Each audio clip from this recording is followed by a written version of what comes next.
เนาะอันนี้จะเป็นโคน้ำแซ่โคข้ามไปบัดผู้อมเนาะจากบ้านนี้ข้ามไปฝากนั่นเนาะ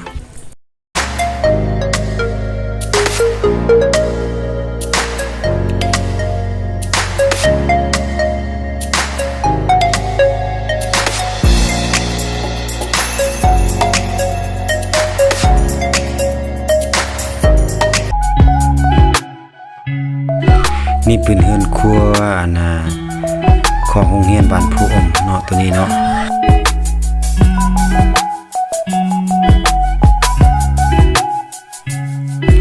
นี่บอนกินข้าวของโรงเรียนประถมบ้านผู้อมอันนี้เนาะ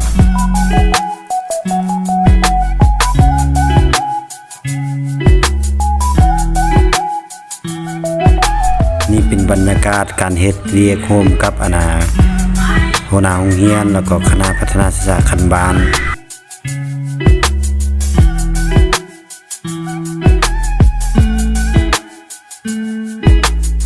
นี่เป็นโรงเรียนประถมสมบูรณ์ของบ้านผู้อมเนาะซึ่งมีสองหลังเนาะ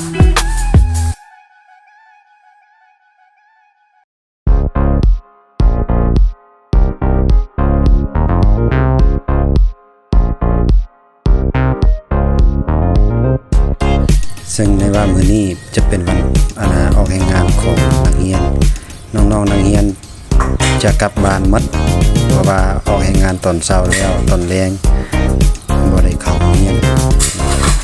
จะเป็นภาพโรงเรียนของโรงเรียนประถมสมบูรณ์ผู้อม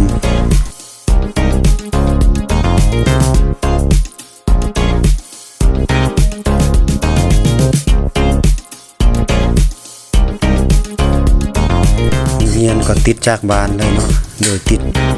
จากสายน้ำแซ่ไหลเรียบตามบ้านจะเป็นลักษณะยาวเหยียดตามสายน้ำแซ่ซึ่งประกอบไปโดยทุ่งนาที่เขียวงามอันนี้จะเป็นบ้านผู้อมภาพมุมสูงบ้านผู้อมเส้นทางตัวนี้เป็นเส้นทางไปบ้านมุขะสโกบ้านเต้าแล้วก็สะแง